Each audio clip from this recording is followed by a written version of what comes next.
Bab 3754. Bergegas masuk ke tirai cahaya. Burung-burung raksasa ini melebarkan sayap mereka dan berbaris menuju tirai cahaya. Baik Lela Yuan maupun Mulyanihu sama-sama membelalakkan mata mereka dan menutup mulut mereka karena terkejut. Sepintas, jumlah dari kelompok iblis monster dan burung-burung monster ini ada ribuan atau bahkan puluhan ribu, dan memanjang hingga ke ujung garis pandang. Tapi apa yang terjadi sebenarnya? Mengapa begitu banyak iblis monster berlari dan terbang ke arah yang sama dengan mereka? Ada dua alasan utama terbentuknya gelombang monster oleh iblis monster. Salah satunya adalah terjadi situasi yang mengerikan di tempat tinggal mereka, yang menyebabkan kelompok binatang melarikan diri dengan panik. Selain itu, tidak ada banyak pilihan juga bagi mereka untuk pergi, sehingga sejumlah besar iblis monster ini mulai melarikan diri ke arah yang sama. Alasan lain adalah karena situasi di daerah tinggal asli mereka telah berubah, dan tidak ada sumber daya yang memungkinkan mereka untuk bertahan hidup, sehingga kelompok iblis monster ini yang awalnya memang bermigrasi ke sini akan pergi pada waktu tertentu secara bersamaan. Namun, tidak satu pun dari dua alasan ini yang cocok. Area ini memang milik organisasi rahasia siluman, dan tidak mungkin terjadi masalah besar yang bisa menyebabkan kerusakan secara luas. Bahkan pertarungan mereka sebelumnya pun tidak mungkin menyebabkan begitu banyak iblis monster melarikan diri karena ketakutan. Apalagi tempat ini datar di sekeliling, bahkan jika kelompok iblis monster ingin melarikan diri, itu juga tidak masuk akal bahwa mereka semua pergi ke arah yang sama, apalagi berlari ke jalan buntu seperti tirai cahaya. Aku mengerti. Kita bisa memanfaatkan kelompok iblis monster ini dan membiarkan mereka menjelajahi jalan untuk kita. Setelah keterkejutan, Mulyanihu hampir melompat kegirangan. Tidak peduli bagaimana kelompok iblis monster ini membentuk gelombang monster, selama mereka terus berlari ke depan, mereka pasti akan bergegas ke tirai cahaya, yang setara dengan membuka sebuah jalur aman untuk mereka. Kita sangat beruntung, bahkan Tuhan pun menolong kita. Aku tidak menyangka pada saat ketika kita ingin melewati tirai cahaya, akan ada iblis monster yang berinisiatif datang membuka jalur untuk kita. Ucap Mulyanihu dengan senang. Erikin, kamu yang melakukan semua ini, kan? Lela Yuan tidak bersyukur seperti Mulyanihu. Dia segera menyadari sesuatu. Pertama dia memelototi Mulyanihu, lalu dia bertanya dengan kaget. Gelombang monster ini tidak mungkin muncul tanpa alasan, dan bahkan lebih kecil kemungkinannya itu terjadi secara kebetulan. Tepat ketika mereka bertiga hendak melarikan diri ke tirai cahaya, gelombang monster langsung terbentuk di bawah. Tetapi Erikin telah memutuskan untuk melarikan diri ke arah tirai cahaya sebelumnya. Jangan-jangan Erikin sudah berencana memanfaatkan monster-monster tersebut sejak saat itu. Benar. Erikin mengangguk sedikit. Pada saat ini, beberapa di antara kelompok iblis monster yang berada di garis depan telah mencapai tepi tirai cahaya, sehingga mereka bertiga terus bergerak maju di sepanjang jejak yang dibentuk oleh gelombang monster tanpa akan bergerak terlalu jauh. Aku mengerti, pantas saja kamu membiarkan Mulyanihu terbang ke selatan dan membiarkannya mencoba menunda waktu, ternyata untuk menyisihkan waktu demi gelombang monster ini. Melihat pengakuan Erikin, jantung Lela Yuan berdetak kencang, dan ekspresi aneh melintas di matanya.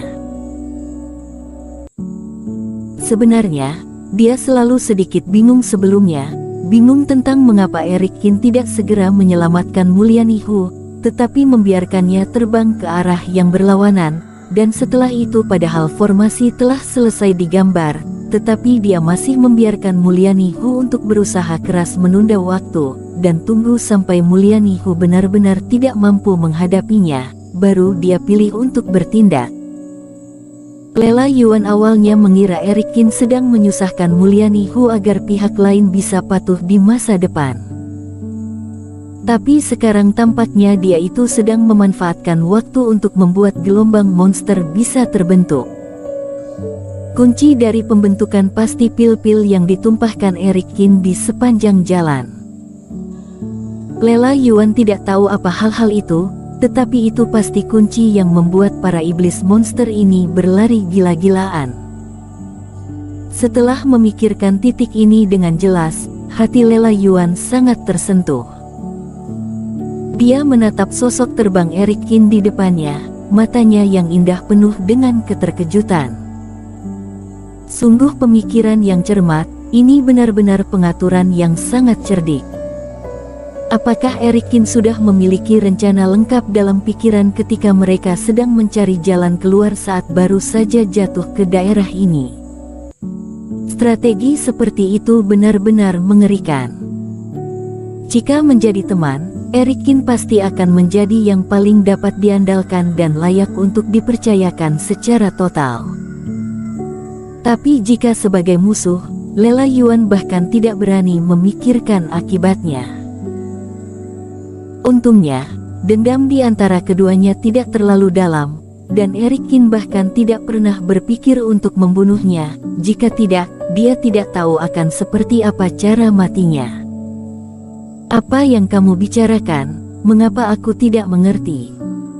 Setelah selesai bersemangat, Mulyani Hu tertegun sejenak ketika mendengar kata-kata Lela Yuan, dan dia sedikit bingung.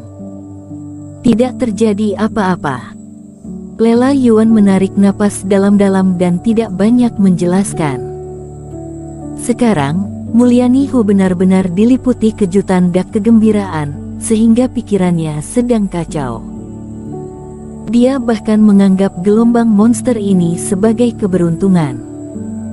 Entah apakah dia akan menyadari kehebatan Eric Qin setelah dia menenangkan pikirannya. Gemuruh. Pada saat ini, barisan paling depan dari kelompok gelombang monster sudah bergegas memasuki tirai cahaya. Ruang hampa bergetar, dan retakan terus muncul di dalam tirai cahaya. Ratapan terdengar. Meskipun monster-monster itu memiliki roh kebijakan dan tahu bagaimana menghindari keberadaan mengerikan seperti celah ruang hampa, tapi masih ada banyak celah tersembunyi di antara langit dan bumi. Celah ruang hampa terus muncul, dan satu demi satu iblis monster jatuh seketika setelah dipotong oleh celah-celah itu. Di sepanjang jalan berdarah yang disemburkan monster-monster ini, ketiga Eric Qin juga ikut untuk bergegas masuk ke tirai cahaya. Celah ruang hampa yang biasa bisa dihindari monster-monster ini, sementara celah-celah tersembunyi akan dideteksi oleh monster-monster ini dengan daging dan darah mereka sendiri. Aum. Iblis monster di depan menyadari bahaya dan mulai mengaum, mencoba untuk berhenti, tetapi iblis monster di belakang terus bergerak maju, yang setara dengan mendorong iblis monster yang membuka jalan di depan untuk bergerak maju secara terpaksa. Jika tidak, kalau kelompok iblis monster ini didorong oleh monster lain yang ada di belakang dan diinjak-injak ke tanah, sama juga akan mati. Di depan tirai cahaya, sebuah cahaya Reiki menyatu ke dalam tubuh Eric Qin. Formasi teleportasi yang sebelumnya digunakan semua mengandalkan bantuan iblis Fu, sementara orang yang memancing para iblis monster untuk mendekat adalah jiwa gandanya. Setelah melatih pembagian jiwa, Eric Qin semakin merasa bahwa pilihan awalnya adalah yang paling tepat. Dengan adanya satu jiwa dewa lagi, banyak hal menjadi lebih mudah dilakukan. Tidak sia-sia dia telah melalui begitu banyak resiko di partai Jihuo. Dan seiring kelompok iblis membuka jalan, ketiga orang dari Eric Qin mereka secara bertahap menghilang di tirai langit. Di langit beberapa mil jauhnya, pemuda berbaju hitam berhenti dan sedikit mengernyit. Orang ini bisa-bisanya memicu gelombang monster untuk membuka jalan dan dijadikan perisai daging dirinya. Sebenarnya siapa orang ini? Pasti harus selidiki identitasnya. Meskipun pemuda berbaju hitam juga bisa mengandalkan jalan yang dibuka oleh gelombang monster dan mengikuti ketiga Eric Kin untuk masuk ke dalam rapat terbesar, tetapi dia tidak memilih untuk melakukannya, sebaliknya dia melayang di tengah udara. Di balik tirai cahaya adalah hutan pagi kabut, yang merupakan bagian terluar dari rapat terbesar. Di dalam itu, fluktuasi ruang akan memindahkan kultivator ke suatu tempat secara acak, jadi bahkan jika dia ikut masuk ke dalam, itu juga tidak banyak membantu. Putra Suci. Tidak lama kemudian, Penatua Agung dan yang lainnya terbang masuk. Semua orang memberi hormat kepada pemuda berbaju hitam. Tetapi dilihat dari penampilan mereka yang penuh hormat, tampaknya di dalam organisasi rahasia siluman, status pemuda ini bahkan lebih mulia daripada banyak penatua yang berkultivasi lebih tinggi. Pada saat ini, gelombang monster sudah hampir berakhir, dan suara gelisah berangsur-angsur mereda. Tapi ketika melihat ribuan iblis monster yang berkumpul di depan tirai cahaya, dan melihat darah yang hampir mengalir menjadi sungai, mata semua orang penuh dengan kengerian. Tidak ada yang menyangka bahwa Eric Kin akan menggunakan metode seperti ini untuk melarikan diri, dan dia bahkan benar-benar berhasil melarikan diri bersama kedua wanita. Penatua Agung, sudahkah kamu menemukan apa yang telah aku minta untuk kumpulkan sebelumnya? Kata pemuda berbaju hitam. Bersambung.